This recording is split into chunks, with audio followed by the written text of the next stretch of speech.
75 15 August আমার ছেলে 10 বছরের, মেয়ে 8 বছরের। তাদেরকে মাতৃস্নেহ বঞ্চিত করে ফিরে আসি বাংলার মানুষের কাছে। আমরা আশ্রয় পেয়েছিলাম ভারতে। আর আমরা দুই বোন এতিম হয়ে বিদেশে রিফিউজি হিসেবে আমাদের থাকতে হলো, নিজেদের নামটাও ব্যবহার করতে পারিনি। আমার ছোটো বোনে আমি বিদেশে ছিলাম, যেদিন শুনলাম আমাদের কেউ নেই, বাবা মা ভাই সবাইকে নির্মমভাবে হত্যা করা হয়েছে। আমার মা বেগম ফজিলাতুন্নেছা, আমার ছোট 3 ভাই, মুক্তিযোদ্ধা ক্যাপ্টেন শেখ কামাল, মুক্তিযোদ্ধা লেফটেন্যান্ট শেখ জামাল। আমার ছোট্ট ভাইটি বয়স মাত্র 10 বছর, রাসেল, সেই শিশুটিও রেহাই পায়নি। কামাল জামালের নগর পরিণীত বধূ সুলতানা এবং পারভিন জামাল রয়েছে। মাত্র কিছুদিন আগেই তাদের বিয়ে হয়। তাদের হাতে মেহেদির রং তখনও মুছেনি, কিন্তু তাদের বুকের রক্তে সেই মেহেদির রং ঢেকে যায়। আমার একমাত্র চাচা, তিনি পঙ্গু ছিলেন, মুক্তিযোদ্ধা ছিলেন, তাকেও খুনিরা রেহাই দেয়নি। যুবনেতা শেখ ফজলুল হক মনি মুক্তিযোদ্ধা এবং তার অন্তঃসত্ত্বা স্ত্রী আরজুমনি।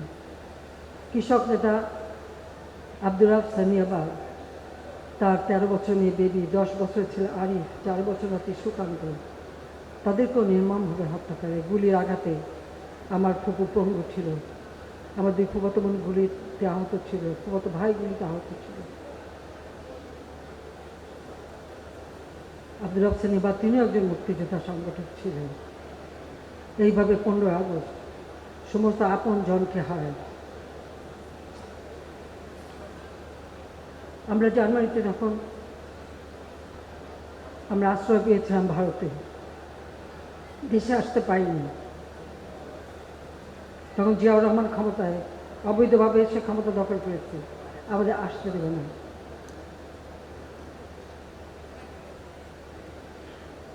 1981 সাল আওয়ামী লীগের সম্মেলন, তার 15 আগস্টের পরে সমস্ত রাজনৈতিক দল প্রায় নিষিদ্ধ ছিল। এরপর রাজনৈতিক দল গঠন হয়। তখন আওয়ামী লীগের কনফারেন্সে আমার অবর্তমানে আমাকে সভাপতি নির্বাচিত করে। আমার ছেলে 10 বছরের, মেয়ে 8 বছরের। তাদেরকে মাতৃস্নেহ বঞ্চিত করে ফিরে আসি বাংলার মানুষের কাছে। আমার জীবনে কোনো চাওয়া পাওয়া ছিল না, আমার একটাই লক্ষ্য ছিল, যে জাতির জন্য আমার বাবা জীবন দিয়ে গেছেন, যে জাতিকে ভালোবেসেছেন তিনি আমাদের থেকেও বেশি।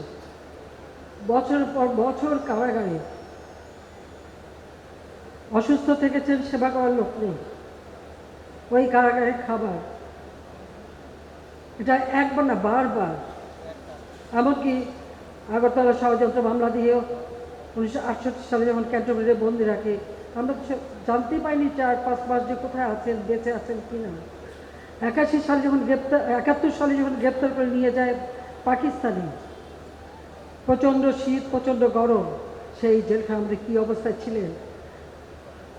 আমার বাবা বঙ্গবন্ধু শেখ মুজিব কখনো তার নিজের কষ্টের কথা বলেননি, বারবার জিজ্ঞেস করেছি, শুধু একটা কথাই বলেছেন, তোরা শুনিস না, শুনলে সহ্য করতে পারবি না। তিনি আমাদেরকে তার কষ্টের কথা বলেন। যে জাতিকে ভালোবেসে এত আত্মত্যাগ করেছেন, তাকেই নির্মমভাবে হত্যা করা হলো। আর আমরা দুই বোন এতিম হয়ে বিদেশে রিফিউজি হিসেবে আমাদের থাকতে হলো, নিজেদের নামটাও ব্যবহার করতে পারিনি। আপনাদের মনে আছে, এখানে দাঁড়িয়ে তিনি বলেছিলেন যে মানুষ রক্ত দিয়ে স্বাধীনতা এনেছে, বঙ্গবন্ধু শেখ মুজিব বলেছে রক্ত ঋণ শোধ করবেন নিজের রক্ত দিয়ে।